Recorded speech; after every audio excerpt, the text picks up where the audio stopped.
Very much. Thank you.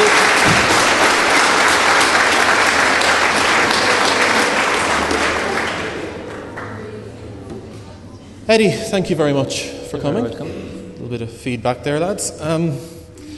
Eddie, before we go on, I was just wondering, actually, this morning while I was waiting for you to come down, what would you say is your job title? I know I referred to you in print once as an accountant. I don't know, is that accurate? Oh, no, I'm not an accountant. No. Or an economist. No. What's your job title? Well, I suppose technically I'm an authorised advisor under the Investment Intermediaries Act. That's a real mouthful. I know it is, yeah. So I'm a financial writer and broadcaster, I suppose. Probably. Okay. What's the pathway? What pathway did you take from little Eddie Hobbs, kind of in primary school, up to becoming the job title that you just described, which I would have difficulty repeating? Well, my memories of school aren't very fond, to be honest. Really? My secondary school asked me to partake in the 50th anniversary compilation, and I was reluctant to do it, and I said, I'll do it, and then I offered them, and I told them what I would write, and they said they wouldn't take it. So I left school when I was 16 with my leaving cert. I couldn't go to college because my father was quite sick. He died a few years later, and so I went to work, and then my younger brothers went through college. What did you go to work as? I went in, well, it was at that stage in the early 80s, it was either, 79, it was either immigration, banking, insurance, or, odd jobs, So I went into the insurance world, did the exams, and moved on from there quickly. I was in Dublin then, and at a fairly young age, and just got, I did accounting and finance at night, did exams by night, did a bit of marketing, and then the rest of it was just writing reports, doing research, locking horns with the establishment throughout the 90s, and under competition law in particular, and then just naturally evolved. I got involved in the Consumer Association of Ireland pretty early in 1993. They asked me to come on board because I had just collapsed the endowment mortgage industry, and that meant locking horns, public debates with what seemed to be every actuary in the country, and quite upset that somebody within the industry was suggesting that there was a lot of mis-selling going on, which there was, and they lost that. And then it went on from there. And then one day in the about 10 years ago, less than 10 years ago, I got a phone call saying, look, we're thinking of putting together a programme for RT, a television programme, would you take part in it? Because I'd been in and out of debates and one thing or another. I said, sure, I would, for fun. Because most Cork people, for those that know us, have theatrical backgrounds of one form or another. I've heard that. Back through the city for years.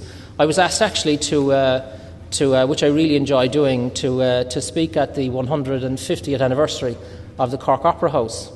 And as a consequence of that, there was a book just about to come out about opera in Cork, which you would never read normally. So I said, I better research this bloody thing. So I discovered that Cork people were singing Italian arias in the early 1700s better than the Italians were. Nobody knows how it started, but theatre and opera in Cork go back a huge 300 years. One of the lead sopranos in the very first performance of Mozart's Marriage of Figaro was an Irish fella. Is that right? I believe from Cork, yeah. Didn't know that, yeah. So I suppose there was a bit of that involved in it as well. And so television debates, radio debates, writing and all the rest is actually fun for me. It's engaging, it's voluntary, and it saves me from going off my head with boredom, or from doing what I normally do for a living.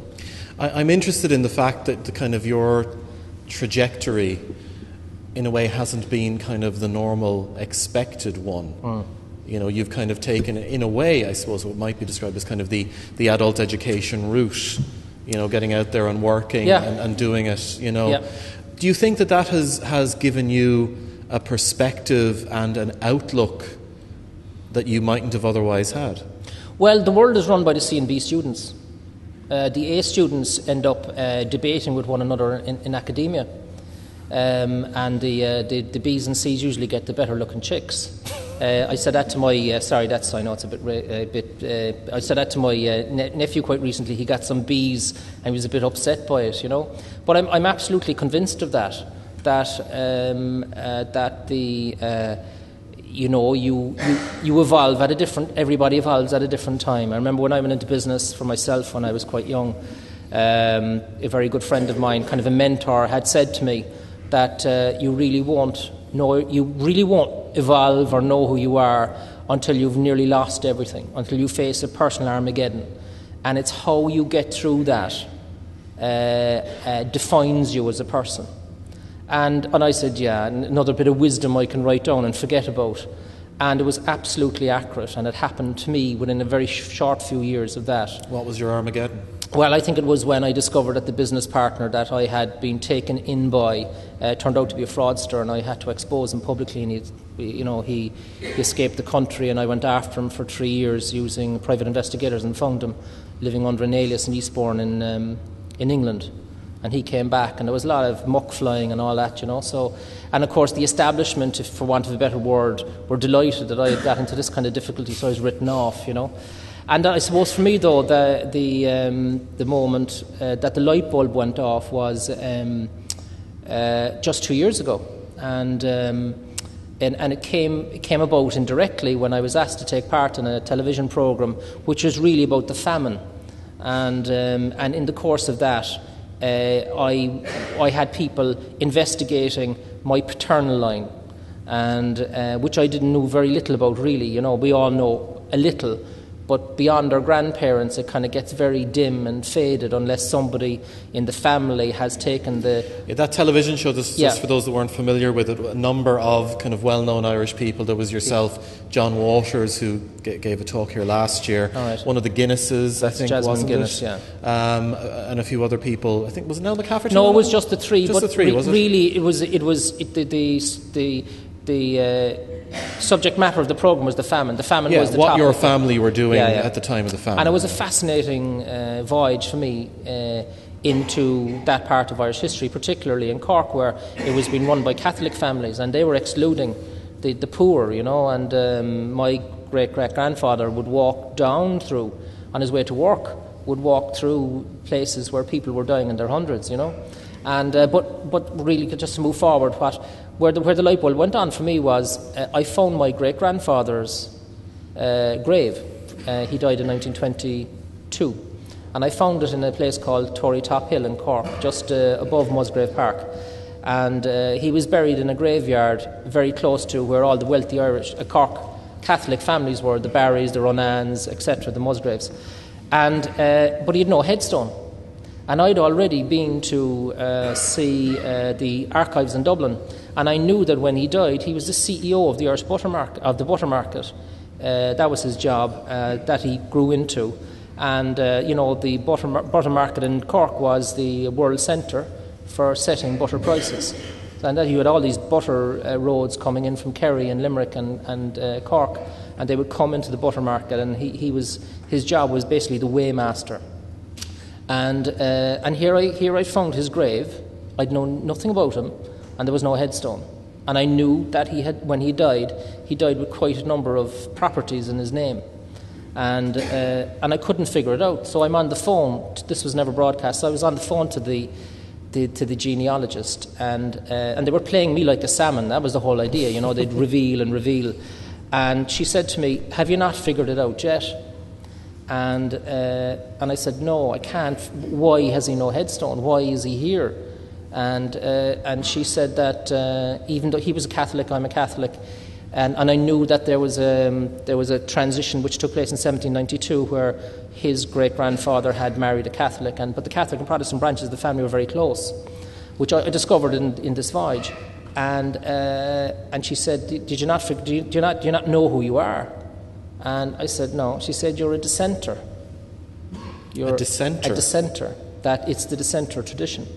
That his public notice in his death said no flowers at his funeral and no headstone. And so was his father, even though they were Catholics.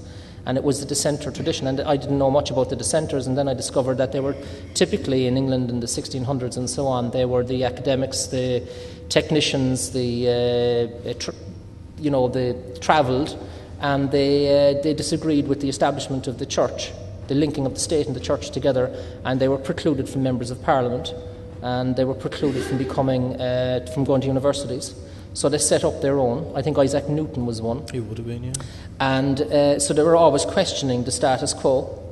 And there I was saying I had spent my life wondering why my mind was orientated the way it was. And here I was at 46, 47 years of age, and the light bulb went on. And then I discovered, certainly in my experience, I think we're all just a function of our ancestors with just a twist of lemon, just a little twist. And so you'd fall on the nature side of the nature I would, versus nurture debate. I believe that if you can ever take that trip, I think you'll find it very revealing.